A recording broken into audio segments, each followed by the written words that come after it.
Okay, our next speaker is Charles Chong. He's a director at PixArt Imaging, and prior to that, he held jobs at OmniVision and Micron. Charles? Thanks. All right. Can you hear me okay? All right. So, well, it's my pleasure to be here this morning. One of the things that I wanted to let you know, because we need to stay interactive, so there's going to be a quiz at the end of this, okay? I got all your attention now, right? So now let's get started.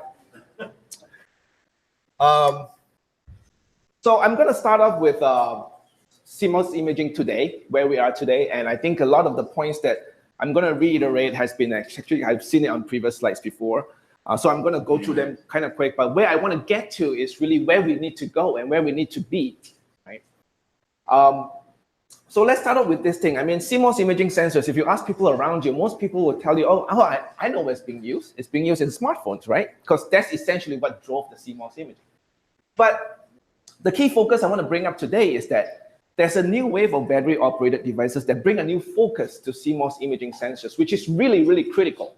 And over the last 2 decades, this is the first time that power is being placed back on focus, what a CMOS imaging needs to do in order to enable always on. It's totally different than what we are used to. Think about it. Think about all the sensors around, all the sensory inputs that you use on your devices, like the MEMS, the PIRs, your audio. They've always been kind of always on power, really, really low, right? But not a CMOS imaging sensor, right? You can disagree with me right now if you want. Okay, so how do we get there? So well, back about 2 decades ago, I was part of the one who created all this, right? Because of my job at OmniVision and also at Micron Imaging. We were driving the market towards higher resolution, right? Because that's what is cool, that's what sells smartphones, that's what sells devices. Well, I'll be very honest with you, power was never part of the discussion. Our product planning has always been, where can we get what can we put, what's the maximum number of pixels we can put in the same optical format? So what that tells us is that we became the master of shrinking pixels, right? We go from FSI to BSI, and then we went from advanced technology node from 0.18 all the way down to 65 nanometers. Still nothing like the digital, but you could argue that sure, you get some power savings there, right? Well, yes, where do you think we put all the power benefit back into? Now, this is the quiz. You guys are not paying attention. So we put it back into resolution. I mean, I can't even go beyond this slide of what are the resolutions that you see today, up to 48 megapixel with a 0.8 micron. I mean, no one really talk about the power behind it because, it's, you only turn it on when you need to, right? Because that's the use case that we have always been accustomed to. But in always on, that's not the use case. It's always on, right? So now it's not all bad, okay? What I wanted to say is that our obsession with the resolution has driven the performance in pixel improvement over the last 2 decades. From SNR, from smaller per geometry, now our SNR dynamic range, everything has gotten better as compared to 2 decades ago. Now, that is good, right? So now you can actually extrapolate that performance back into a larger pixel and make it always on. Now, how do we get there? So this is a little unconventional. This is where I do my company introduction, but I just want to give you a quick few statements about our company. So PixArt Imaging, a lot of people doesn't know us by because we are not the cool 48 megapixel company, right? But a lot of people know our products. We're heavily involved in optical mouse. We are in the Nintendo Wii and also the Switch gaming controller. Now, what we focus on, I mean, our true identity is really CMOS imaging sensor. We design and we manufacture, okay? But what we do differently is we're not focused on the capture and display kind of applications. We are more focused on the machine vision kind of application.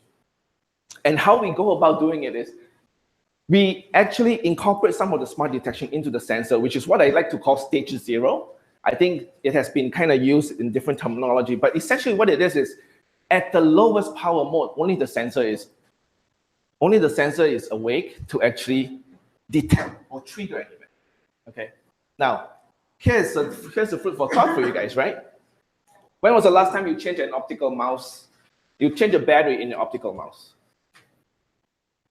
If you don't remember, it's probably long enough, right? Or you don't use one. I would like to think that you don't remember. Now, that's where we need to get it to be, right? Is that devices ought to be long enough that in between charges are people like just, oh, you know what, that's been a while since I actually charged it. That's where we need to get it to be for devices out in the future, for IoTs, especially for battery operated devices. And that's one of the high target I'm setting. I mean, we are not there yet, but I think we need to make steps to get there. Okay. So these are all the applications that we actually enable with lower resolution, and we incorporate stage 0 analytics onto the sensor. It's essentially we implement all this algorithm on the gate itself. Now, this makes sense for some of the applications we see in the past, but I'm going to get to why this has some restrictions. And I think this is where the community comes in, right?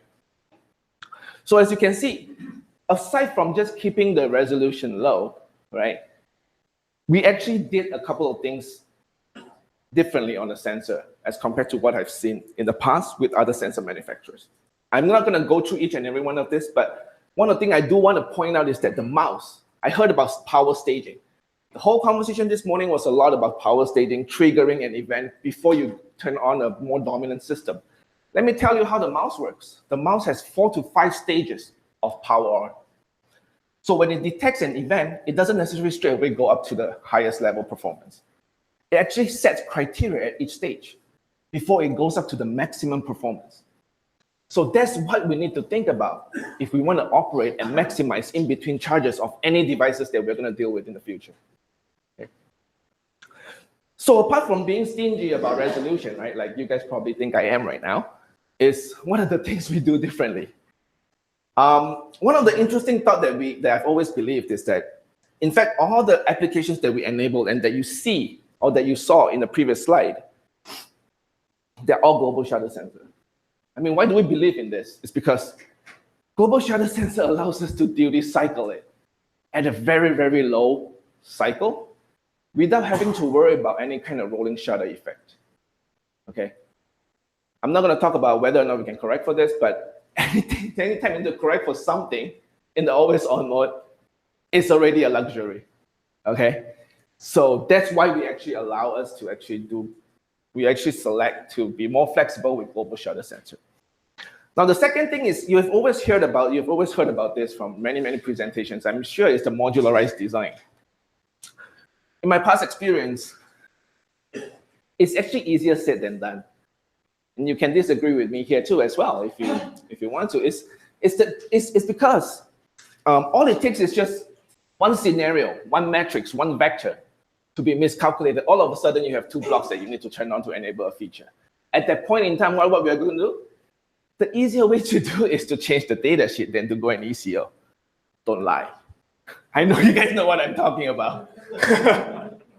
But I mean, this is true. I mean, it's the real world we're talking about, right? So there's nothing wrong with changing the data sheet from, say, 4 microamps to 5 microamps or 6 microamps. Say it's still microamps. It's low enough. But what I want to say is that this is actually more disciplinary than just simply implementing on a silicon. We actually have 20 plus years of actually incorporating this into our image, into our optical mouse. So it takes a lot of discipline, a lot of beating on our design engineers to actually think about different scenarios. How are we going to use it? And from a sensor perspective, what blocks can be turned on? Because some of these parameters are actually very specific to the CMOS imaging sensor from different manufacturers. And what you know you can do, what you know you can't do. So those are the things that we really, really have to extensively think about. So I mean, like what you see here, direct integration, right? Digital and analog doesn't behave off all the time. Well, it's pretty common sense, isn't it? But to actually implement it, you need to run a lot of simulations, a lot of considerations. And usually, I see more shortcuts than ever. When people come to think about saying that they are modular design, keeping it low power, is who can turn off things better than the others. Essentially, that's what it comes down to. Okay. Now, the third one, I'm going to touch on a little bit about that is I kind of say, it's essentially kind of a stage 0 analytics, right? So we do a lot of these algorithms on the silicon. We implement it on a gate level. I'm going to get to why some of it. It is advantage for us now because it's actually power. It saves you a lot of power, but it narrows you down onto some of the applications that you can enable. Okay, so I'm going to touch a little bit on that. But one of the key things that I've heard over and over again this morning is you want to be able to go to deep sleep with only the sensor being enabled, and once an event is triggered, then you turn on a higher power system. It could be 4 or 5 stages before you get to there, but essentially that's the whole idea behind it. So one advantage I'm going to tell is that, as some of you may have already known, if you work with image sensor long enough, one of the things that all CMOS image sensors suffers is dark current. And what causes dark current? There are 2 main things. Silicon impurities, which there's very little you can do about unless you have your own foundry. The second thing is power dissipation, which is what I like to call the thermal generation within the silicon. So what I want to point out here is that low power is not just good for enabling features. It's that from an image perspective, it's actually good as well because it doesn't rob your dynamic range if you keep your thermal generation at the minimum. And that's one of the key things I want to bring up in this slide. Okay, and this is a picture that's taken at 70 degrees ambient inside an oven. So you can think about this as, okay, now it opens up opportunities even in very, very extreme environmental conditions as well, right? Because your thermal generation is already low. So this allows you to open up the other side of the door more in the industrial. Now, one of the key, I'm not going to go through each and every line item of this, but I do want you to know that a low power sensing is available now. Okay, this is the first time that we actually publicize this camera out in the public forum. One of the key things I wanted the community to know is that we have made this investment at PixArt is because we're committed to enabling always on ultra low power sensing. And when we embarked on this position, we didn't even stop there. We went further ahead. Okay, some of you who have actually been very familiar working with the sensor is that the sensor on the silicon itself is useless without an optics, right? There's very little use for it. So really, you actually need an optics on top of it, in which then we call it a camera. So so for example, in some of your venture, when you are doing a lot of this R&D, you probably may find that it's really hard for you to get support from a camera module integrator to actually support you on a low resolution, low power sensor where the market is not billions a year. So we even take this headache out of the way, right? We actually went an extra step to actually plan on the site that the initial volume is not going to be high. Somebody is going to have to enable this. And PixArt, I'm proud to say that we're actually pioneering in doing that to take the first step forward. So you guys don't have to worry about all the supply chain headaches, right? All you need to focus on is what I can enable with the low power sensor. Okay. You can talk to me more about this. You can ask me questions on this. This slide deck will be with you anyways at the end of the presentation.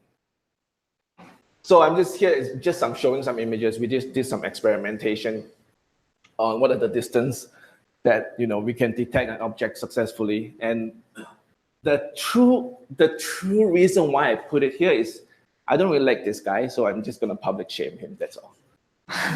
There's no other reason. Now, here's the key. I'm going to spend a few more minutes on this, right? Based on what I said, right, I really need the community to do more with less. I know it sounds kind of cliche, but really, that's the only sustainable way to actually keep your power down. Increasing in resolution is going the opposite way. But keep in mind that we are not eliminating the high resolution sensors. It's just we need to power stage it before we actually go ahead and turn on a higher power system. Okay, that's what I wanted the takeaway from. And with the low power sensor, I've seen throughout the presentation this morning is that you guys are already aware that it can be used for trigger, it can be used for decision making, in supplement with your other sensory inputs, and I think that's the key. Now the third point is, I've also seen it in this morning's presentation, is you guys are doing a lot of R&D on the edge processing, which is key as well, because let me be honest with you, right? so the future of the IoT market is not going to be a one vertical, 2 billion, 3 billion a year kind of market. The way I look at it, it's going to be very fragmented. They're going to have a lot of variants of use cases, and in order for every silicon to be in every variation, from a CMOS standpoint, a CMOS sensor standpoint, to incorporate every variation into a silicon, it's expensive and it's not realistic. And this is where I need you guys to come in to actually help with what can be done on the software side of things that can actually partition this and yet be able to achieve a low power, because it's just not scalable for every silicon to be in every vertical, every different variation of the silicon. Now, the last point I wanted to take away is that prior to this, I mean, you are probably thinking about your own problems, and I'm probably thinking about the sort of problem that pertains to sensor. I think this is a good opportunity where we need to start looking at it together so that we get a bigger picture, a higher overview of what the real problem is that we are trying to solve, right? Instead of us working in our silos. And I think there are a lot of things that come out of it: partitioning, optimization. I think a lot of good things that can get started once we actually start this collaboration. Okay, with that, I'm going to end my presentation. I'll take questions.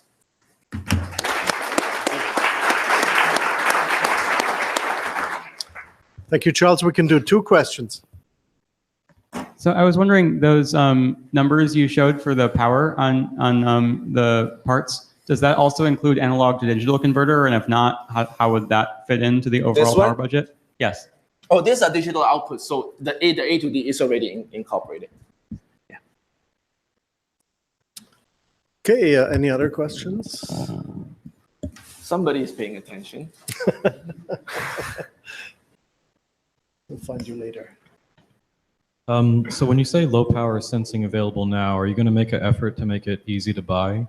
Like, yes, get it on that is the DigiKey? whole purpose behind it, to answer your question. Traditionally, to buy a camera, you have to go through several supply chain headaches to get it integrated and incorporated into a camera before you can actually get the camera. So now we made this easy in such a way that eventually this will be through a distribution channel that you can just pick it up. Okay, that would be the goal. Good. Thanks again. Okay. Yeah.